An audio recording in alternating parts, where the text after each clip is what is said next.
everybody. So I wanted to do a follow-up video on my last one of me starting my internship.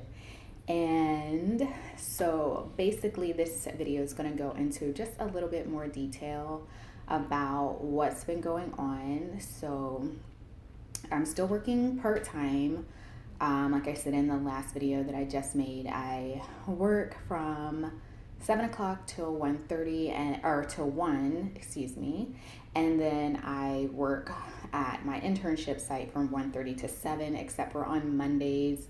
I work my still regular work schedule, but then I leave my internship a little bit earlier, only because I still have university supervision. So when you are in your internship or even your practicum, you'll have supervision with your site supervisor, but you also will have supervision with a university supervisor, which would be somebody that is teaching your current course for practicum or internship.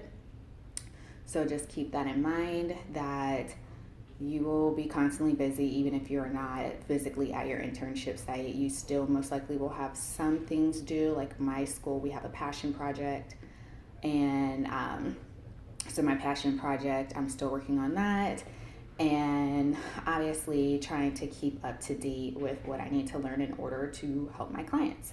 So biggest lesson I learned is that I felt so unprepared.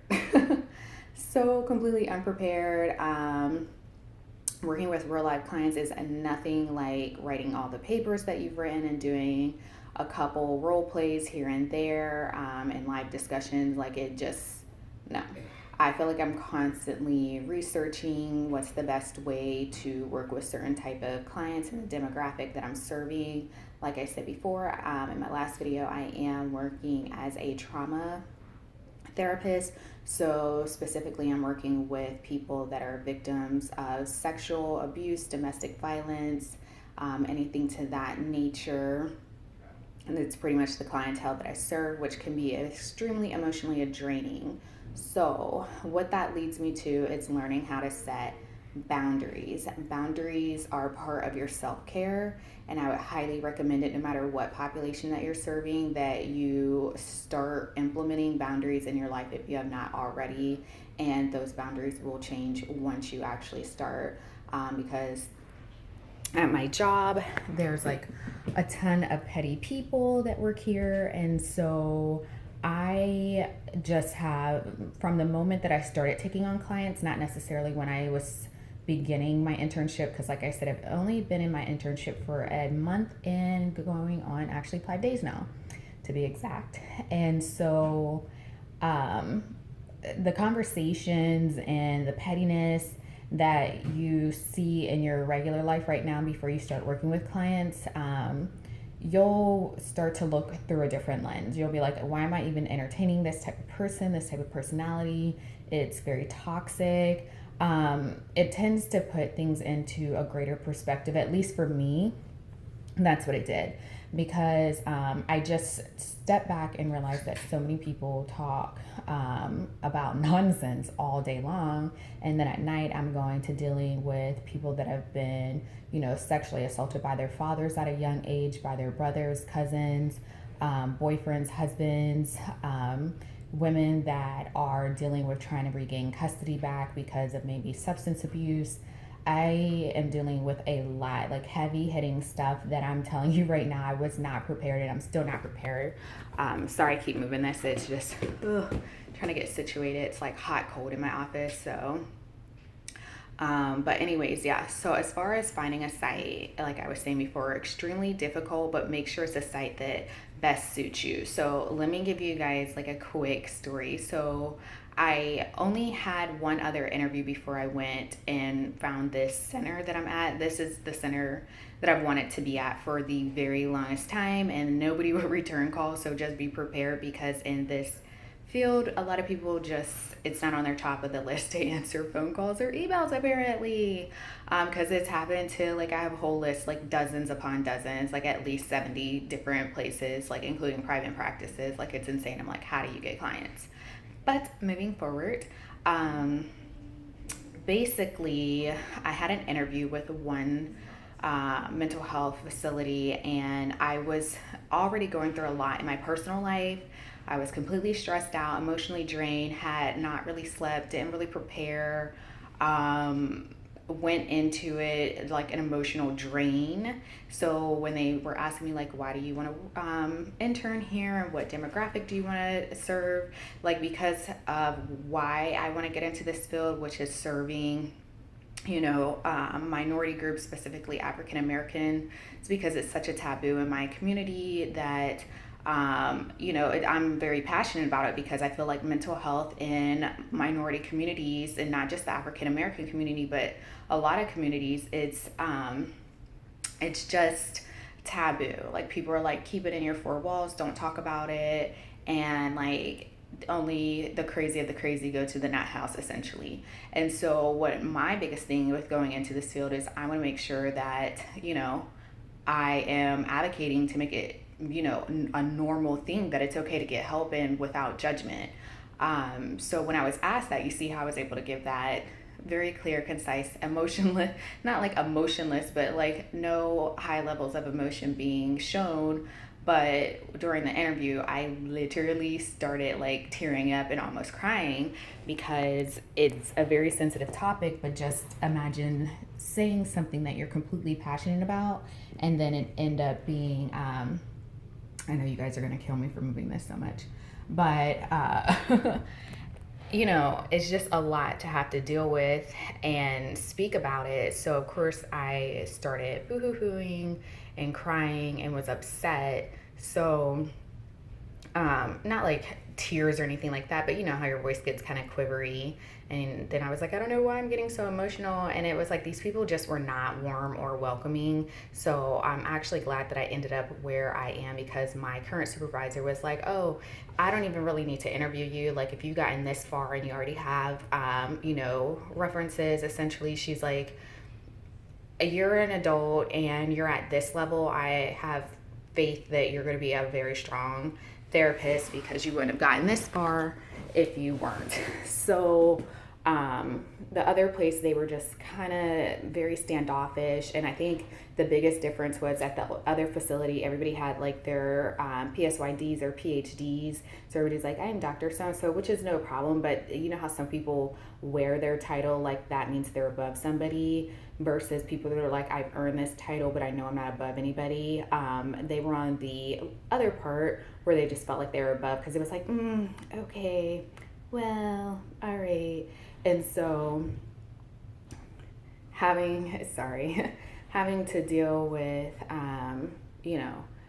people that are looking down on you, I really just felt that tension and that instant animosity even between them.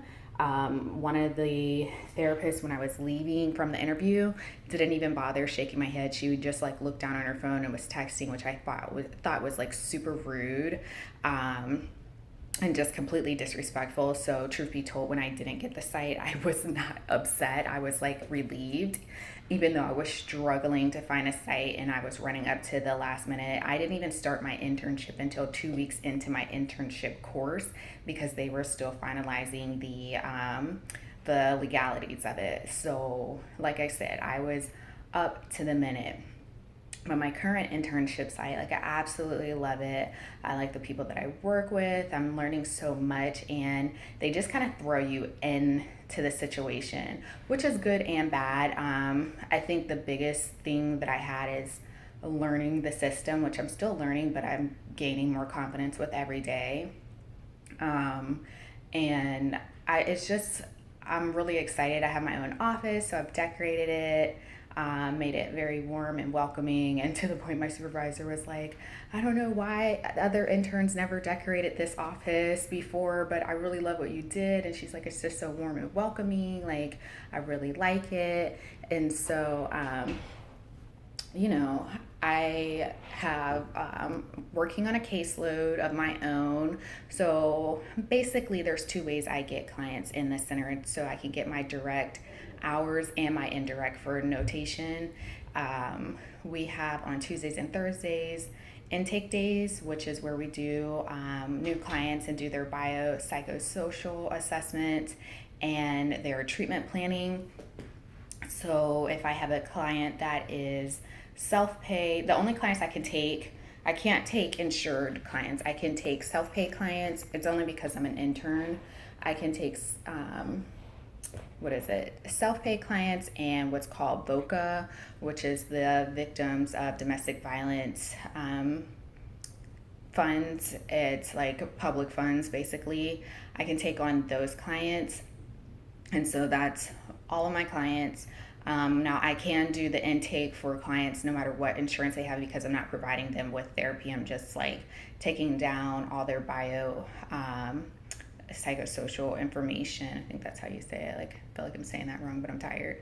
Um, but that's just like what brings them into therapy, any history of symptoms, any history of mental abuse, sexual abuse, emotional abuse, any history of mental health issues or substance abuse, any traumas, and basically we have to do diagnosing. So diagnosing, oh my goodness. You only get one diagnosing class. And so I still feel unprepared. What I did and I would recommend for everybody to do is get a desktop DSM. A desktop DSM is way smaller than the regular size DSM. That's like a freaking novel times 10 on speed. The desktop's going to have everything in there that you need in order to diagnose. Now, some of you guys might go to centers where you're not doing any type of diagnosing at all, where you might get established clients, or the diagnosis might come from a licensed mental health counselor that did the intake for the client, and then you're just taking them on for individual therapy. But with this center, it's like I'm kind of happy that I'm being thrown into uncomfortable situations where most clients, they know what their diagnosis is. A lot of them have been in and out of treatment and rehab facilities for years, and so they're pretty much aware of what their diagnosis. Now, there are some clients that like spaz out. Like, I remember I was shadowing one girl and the guy was in a complete state of mania, and so she had diagnosed him bipolar 1.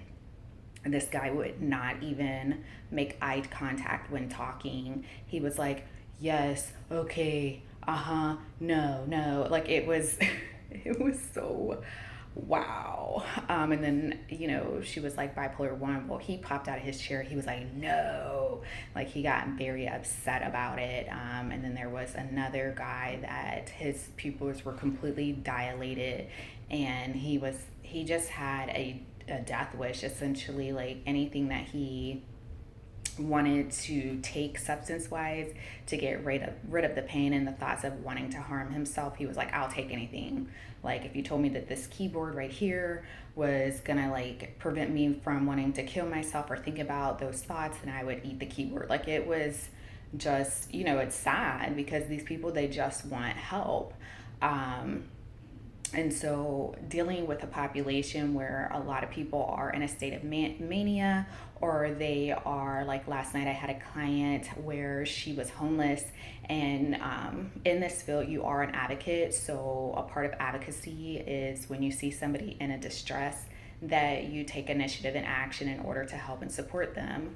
So my personal client, when I was talking to her and making sure that she was safe and everything like that, she told me that she didn't have any place to go that night, and that she only had a little bit of money in her bank account for her and her boyfriend, and they needed to find a place where they would take a dog because she was evicted out of her home and her mom kicked her out of her home and everything like that. So she had no place to go. So I asked her what her budget was because she was being set up with a caseworker to have more of a permanent and long-term housing, but in the intermediate she needed something like to last night.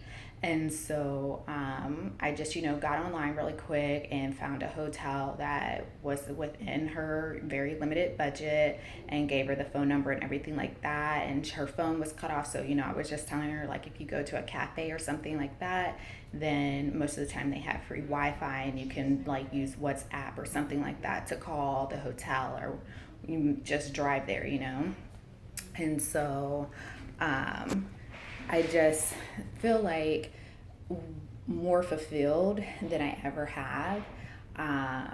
working in this field. I feel like it was the right decision to jump out of what I'm doing right now, where I feel like people just get so caught up in the pettiness of paper pushing in a cubicle that I just was never feeling fulfilled as a person.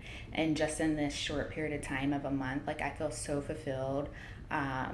Before I was like really down, depressed, and lost. And you would think working with this type of clientele that I would feel that. And, I probably might feel that. I might even get compassion fatigued. Which does happen in this field, especially if you're primarily working with trauma clients. But right now, just as a person, I feel like I'm doing so much more for society than I ever have, because you can see when you talk to somebody that you're making a difference.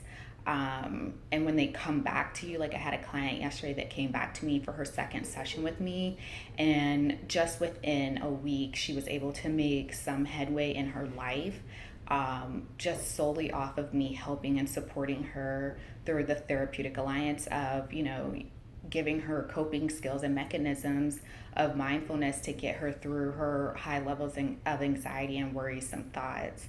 So, there's definitely an upside. I would say right now the biggest downside is just getting used to doing all the paperwork, but that will come with time.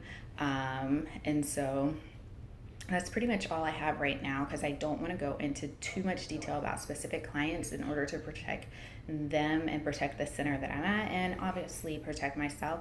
But there will be some cases where I might discuss just like what's going on, to give you guys an insight on what different diagnosis looks like on individuals and how those diagnoses come to be, because you have to diagnose what the person is in front of you that day, not go on a previous diagnosis. If you're doing like a intake or a bio or something like that, where you have to supply a diagnosis the same day, you always want to diagnose what the presenting symptoms are today. And typically, depending on the diagnosis in the DSM-5, it can range from 2 weeks to 6 months to a year to 2 years and up. So you definitely want to know those timelines, but it's making me feel like I'm more prepared to take my licensure test and my comprehension test. So I appreciate all the comments and appreciate all the subscribers, and I will see you guys in the next video. Bye.